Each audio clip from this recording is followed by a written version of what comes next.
Hello guys. Hello sa mga Virgo. Kung kayo ay Virgo, this is for you.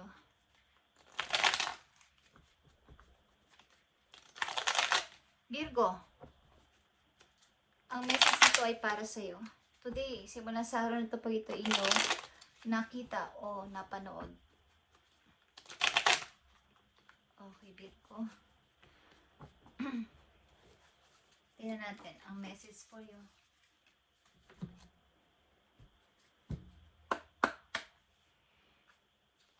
Sa mga Virgo ito, guys,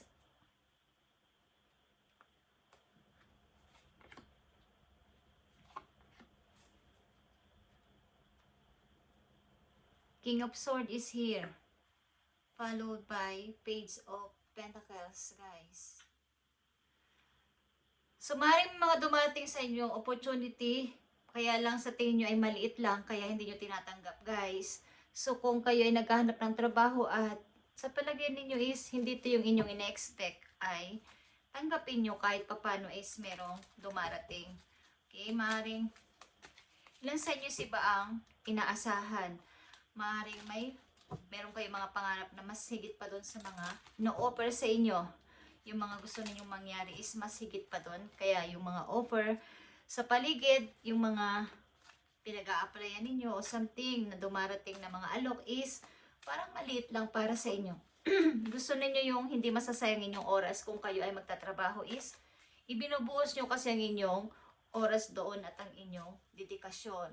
So gusto ninyo yung medyo talagang hindi masasayang inyong energy, ang inyong panahon sa trabaho na yon. Okay. Bukod dyan, tingnan natin na inyong message, guys. Ibig ko. Tingnan natin. Message po yun.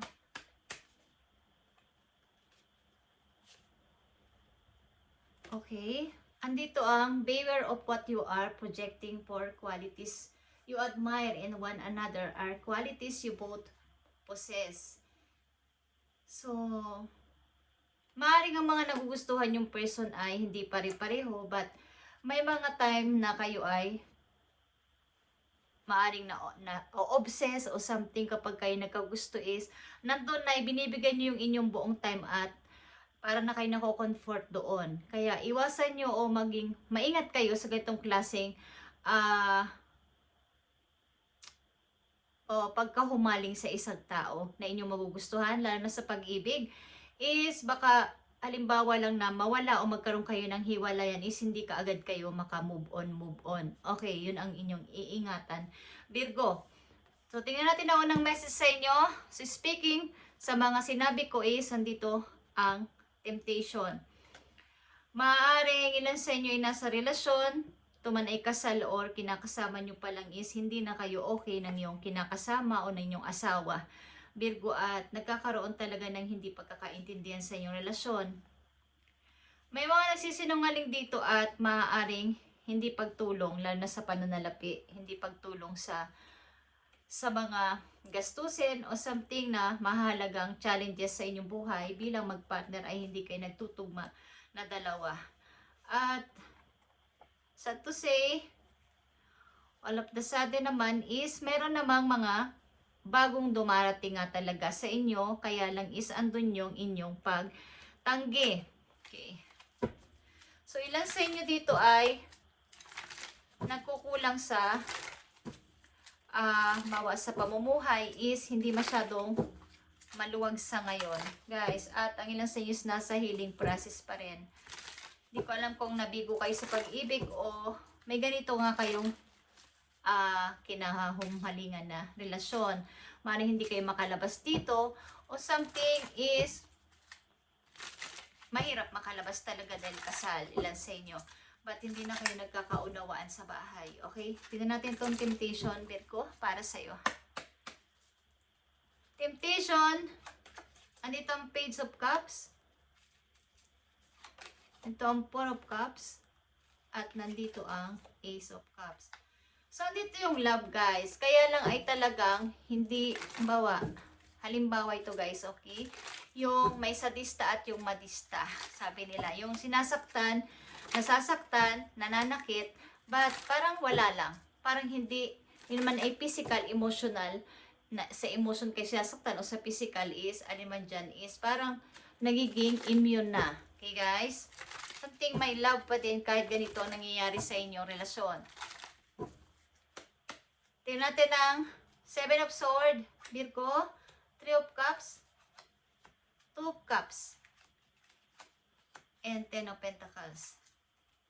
Something guys dito sa, ito ay parang maaaring may mga nakikilala kayo mga tao sa paligid sa inyong community, ito man ay offline o online, is marami kayong naihinga ng mga advice at mga idea na pwede magdadala sa inyo sa kaperahan o paglago sa inyong pera guys, sa inyong kabuhayan. So maring may good news sa papating sa inyo galing sa mga tao na kilala nyo offline o online sapagkat sila yung mga nakakausap ninyo lately, okay? Maaaring magbibigay sa inyo ng advice o ng mga idea kung ano yung dapat na pagkakitaan pa. Okay guys? 5 of Pentacles para sa mga Virgo, 9 of Cups, 10 of Wands, and the 8 of Wands. So, maaaring kayo marami responsibilidad guys. At sa kabila nito is, kakulangan man kayo sa talagang kakulangan sa pera o walang mahinga ng favor sa ganitong klaseng challenges na dumating sa inyong buhay is nagpapatuloy kayo at gusto ninyong bumangon sa sarili ninyong kakayanan. Ayaw ninyong manghingi ng favor sa iba kahit na meron naman kayong mahihinga ng tulong. Is maaaring kayo ay nagpipilit na kayo yung mag-provide sa inyong sarili at bumuhay sa inyong sarili. Pwede naman kayong abala sa inyong mga kamag-anak na mayroong kaya o mga kakilalang may kaya o may pera is andito yung inyong panindigan na kakayanin ko to. Okay? Ace of Wands para sa mga Virgo, bagong-bago ito para sa'yo. Kaya lang andito yung iyong i-stack pa at pag-aalinlangan sa offer na to. Maaaring hindi mo to pinapansin. Galing ito sa isang taong halimbawa is mayroong kaalaman about sa mga negosyo at sa mga mag-a-advise sa'yo about sa iyong pagkakakitaan. At maaaring ikaw din ito na may naiisipan ka mga bagong pagkakakitaan. Virgo, okay? Na magdadala sa iyo sa tagumpay. So, maaaring pag-angat sa money is meron, kaya lang merong counting delays dahil sa inyong mga kaugalian na maaaring may counting taas ng pride. Okay guys, sa mga alok sa paligid. Tingnan natin Virgo, ang mga message po po you. Tingnan natin. Para to sa mga Virgo. So, andito ang unhealthy attachment, addiction. Ano mang klaseng addiction ito, maring addiction sa kasintahan, sa asawa, o sa mga bagay na hindi nararapat. Halimbawa, yung pag-inom ng sobra at pag-i-smoke, something na unhealthy habit na inyong kinakahumalingan at hindi nyo to matigil-tigilan. Kumbaga ay sumusobra na. Ginagawa naman din, pwede namang gawin yung kaya lang dapat nasa tama at balanse ang paggawa ng isang bagay. Anumang bagay ito sa buhay ng tao kapag ito ay sobra at labis-labis na ay nagiging addiction na ang tawag dito at mga lalo na sa pag-ibig. Yung halimbawa sinasaktan-saktan na at alam na ng inyong sarili na kayo sinasaktan, andun pa rin kayo at nakasiksik sa tao na yun at hindi nyo maiwanan. So yun din ay addiction. Okay, Virgo, ano man ang inyong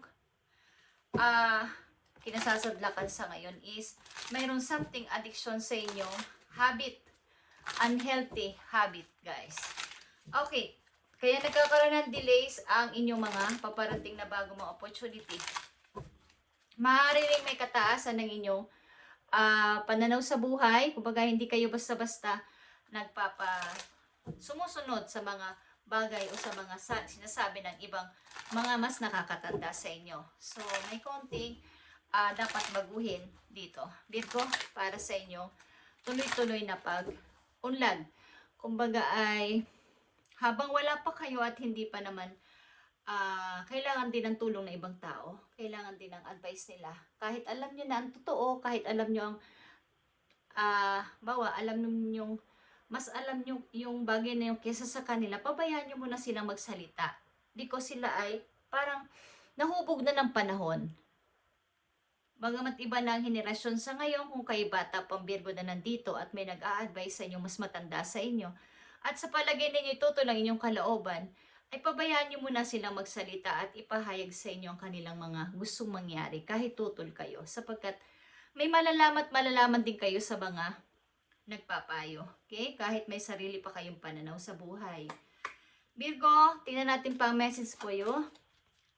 Anditong love. Noble and firm love is here, romance fantasy.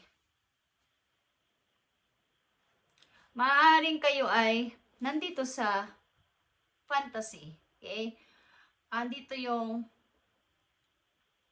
hindi balance ang inyong paglagay sa mga relasyon. Guys, sa ilang Virgo na nandito, yung pagbibigay ninyo ng pagmamahal at pagbabawal, yung mga pagsiselos is dapat pantay-pantay lang. Walang sumusobra dito at nagkakaroon kayo ng problema sa inyong relasyon. Okay?